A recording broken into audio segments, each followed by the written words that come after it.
Salut, comme le titre de cette vidéo l'indique, je vais t'expliquer pourquoi il te faut un VPN. En fait, j'ai commencé à entendre parler de VPN il y a 3, 4, 5, 6 mois comme ça. Et j'ai trouvé le concept intéressant. Mais ça m'a jamais décidé d'en acheter un, je suis jamais passé à l'action parce que je l'ai trouvé trop cher ou je n'étais pas convaincu par la valeur que ça apportait. Donc juste pour t'expliquer, un VPN, c'est, pas besoin d'aller dans les définitions parce que personne ne comprend. En gros, l'idée de base, c'est toi, tu es ici, tu es un appareil, tu es ton iPhone, tu es ton ordinateur, voilà. Et tu te connectes à Internet, tu te connectes au site de quelqu'un.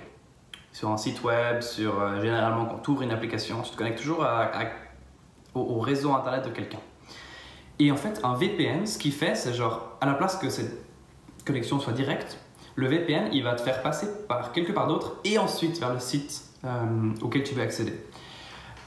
Et le méga bénéfice de ça, c'est que tu peux choisir tu peux choisir ton lieu en fait. Tu peux choisir de où tu te connectes. Par exemple, moi en ce moment, je suis en Pologne, donc si je me connecte à Facebook, je vais toujours me connecter, voilà, Nathan, ordinateur de Nathan, Facebook. Et du coup, Facebook saura, ah, ça c'est l'ordinateur de Nathan en Pologne. Jusque-là, très simple. Mais avec un VPN, je peux avoir l'ordinateur de Nathan en Pologne, VPN de Nathan en Chine, Facebook. Du coup, je me connecte en Chine et la Chine se connecte à Facebook et du coup, Facebook se dit « Ah, c'est Nathan, mais en Chine. » Voilà. Ça, c'est juste en gros comment ça marche. Donc, ça a plusieurs avantages. Si je me connecte à aucun compte, Facebook ne saura pas que c'est moi. Facebook va croire que c'est quelqu'un d'autre. Voilà. Ça me permet de rester anonyme en fait. Et surtout, ça me permet de faire semblant d'être dans d'autres pays. Et ça, c'est très puissant. Prenons un exemple qui n'a rien à voir avec Internet. Tu l'as sûrement remarqué si tu pars en voyage. Par exemple, moi, je l'ai remarqué quand je suis allé en Thaïlande. En Thaïlande, le coût de la vie est beaucoup moins cher. Genre en Thaïlande, quand tu vas acheter un paquet de riz, ça va te coûter 10 fois moins cher que ce que tu payerais en France. Ou en Thaïlande, louer un appartement entier va coûter 15-20 euros par nuit, un appartement entier, alors qu'en France, ça te coûterait 50-60 euros par nuit. Et bizarrement, ça choque personne. On est d'accord, voilà, parce qu'on se dit, ah, c'est d'autres pays, c'est des pays plus pauvres, ok, on comprend, du coup c'est moins cher, du coup nous on en profite et on va dans ces pays des fois. Par exemple, moi j'habitais en Suisse un temps, il y a un truc très courant que les Suisses font, c'est on part faire les courses en France parce que c'est moins cher et puis après on ramène ça chez nous et du coup on dépense moins d'argent. Et quand c'est physique, géographiquement, ça dérange personne, mais en fait, Internet fait pareil. Par exemple, ton abonnement Spotify, si tu es en France, il va te coûter, je crois, 10 euros par mois. Mais si tu es en Ukraine, il va te coûter 3 euros par mois. Le même service. Le même truc, c'est genre le même Spotify, en Ukraine ou en France, il va pas coûter le même prix. Et en fait, c'est juste dépendant de où est-ce que le site croit que tu es.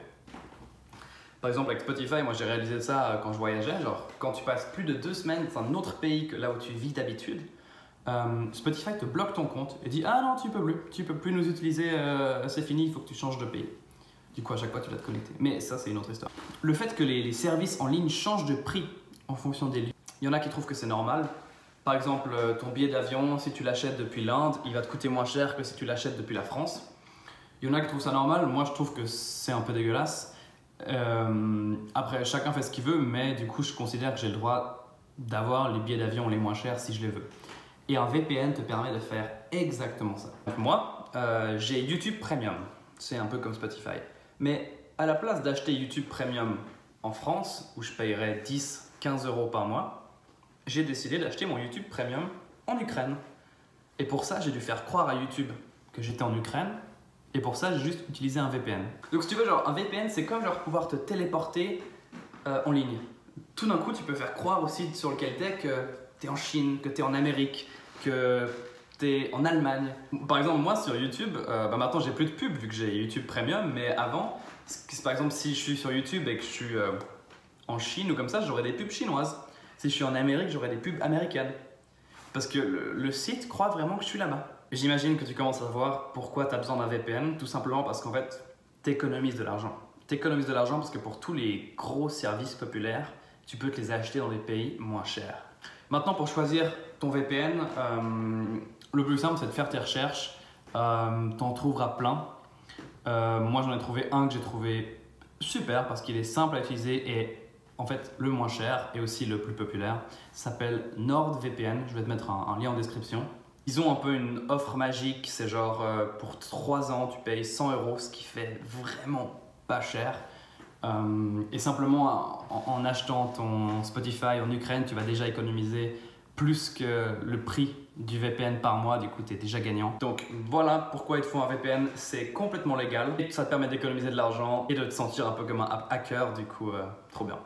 Si tu as d'autres questions sur les VPN, n'hésite pas à me les poser en commentaire, je suis là pour répondre et sur ce je te souhaite une super journée. J'ai un compte Messenger où je publie des messages de temps en temps, si tu as envie de me suivre là-dessus, ça me ferait super plaisir. J'ai mis aussi un lien en description. Tu peux juste cliquer dessus puis tu vas directement être redirigé sur Messenger. Comme ça, on peut rester en contact. Voilà. Sur ce, je te souhaite une super journée. Ciao!